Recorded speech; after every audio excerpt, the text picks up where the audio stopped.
মানসেছ কিচেনলৈ পুনৰ আপোনালোকক স্বাগতম জনাইছোঁ। আশা কৰোঁ আপোনালোক সকলোৱে ভালে কুশলে আছে।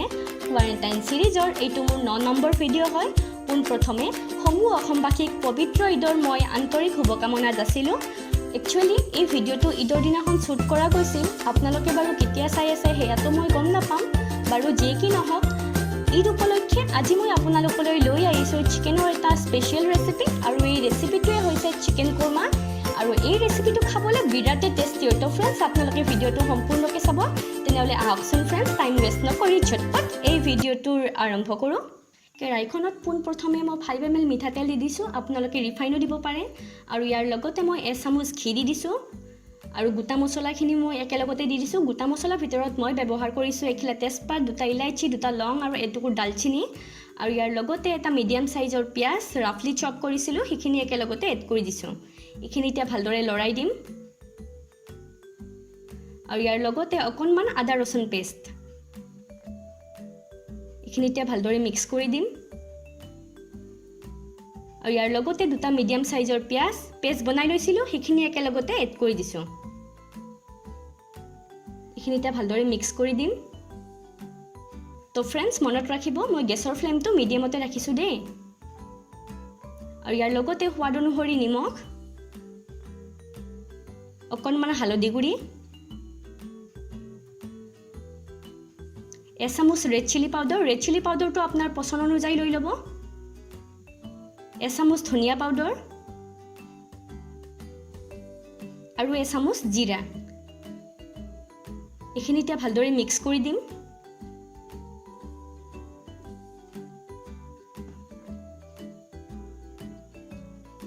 আৰু এতিয়া মই ইয়াত 8টা পিচ কাজু পেষ্ট বনাই লৈছিলোঁ, সেইখিনি একেলগতে এড কৰি দিছোঁ।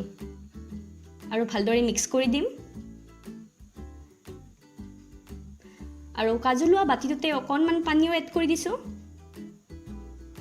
এইখিনি এতিয়া আকৌ মিক্স কৰি দিম।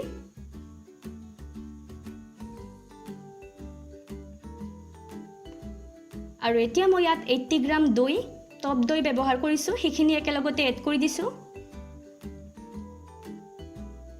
এইখিনি এতিয়া ভালদৰে মিক্স কৰি দিম।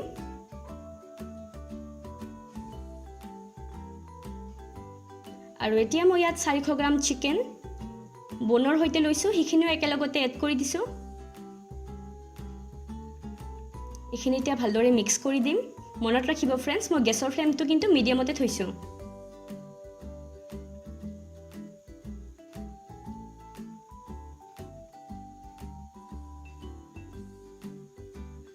আৰু এইখিনি সিজিবলৈ কাৰণে মই 10 মিনিটৰ কাৰণে ঢাকনিখন লগাই দিছোঁ যদিও মই ইয়াৰ মাজতে 2-3 বাৰ লাৰি দিছোঁ। তো আপোনালোকে তেনেকৈ লাৰি থাকিব।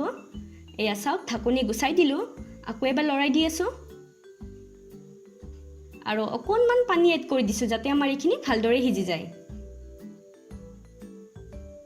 এতিয়া ভালদৰে লৰাই দিম।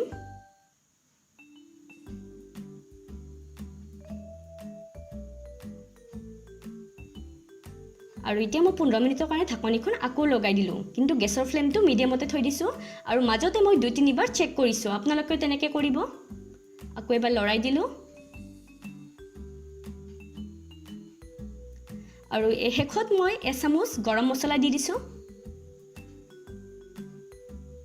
আকৌ এবাৰ লৰাই দিম আৰু 2 মিনিটৰ কাৰণে ঢাকনিখন লগাই দিম। এয়া চাওক কি ধুনীয়া কালাৰ আহিছে। আকৌ এবাৰ লৰাই দিম। আৰু এতিয়া মই ইয়াত বেৰিষ্টা এড কৰি দিম। বেৰিষ্টা হৈছে আমাৰ অনিয়নটো ডিপ ফ্ৰাই কৰিছোঁ। মই ইয়াত এটা অনিয়ন ব্যৱহাৰ কৰিছোঁ আৰু ডিপলি ফ্ৰাই কৰিছোঁ, সেইখিনি একেলগতে এড কৰি দিছোঁ। আৰু এই অনিয়নটো দিলে আমাৰ স্মেলটোও ভাল ওলায় আৰু ফ্লেভাৰটোও ভাল আহে।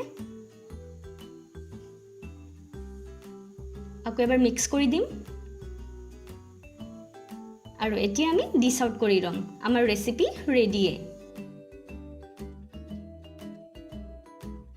তো ফ্ৰেণ্ডছ আমাৰ ৰেচিপি ৰেডি দেখিছেনে দেখিবলৈ যিমান ধুনীয়া হৈছে খাবলৈ বিৰাটেই টেষ্টি হৈছে আপোনালোকে এই ৰেচিপিটো এবাৰ ট্ৰাই কৰিবচোন আৰু স্পেচিয়েলি এই ৰেচিপিটো মই ঈদৰ কাৰণে বনাইছোঁ তো শেষত মই পুনৰবাৰ সমূহ অসমবাসীক পবিত্ৰ ঈদৰ আন্তৰিক শুভকামনা যাচিলোঁ আৰু যদি আজিৰ এই ভিডিঅ'টো চাই ভাল পাইছে তেনেহ'লে প্লিজ এটা লাইক কৰি দিব ফ্ৰেণ্ডছ এণ্ড ফেমিলি মেম্বাৰৰ সৈতে ভিডিঅ'টো শ্বেয়াৰ কৰিব আৰু লগতে মোৰ চেনেলটো ছাবস্ক্ৰাইব কৰিবলৈ একেবাৰে নাপাহৰিব দেই নেক্সট ভিডিঅ'ত তেনেহ'লে পুনৰ লগ পাম আজিলৈ আহিছোঁ বাই ফ্ৰেণ্ডছ জয় আই অসম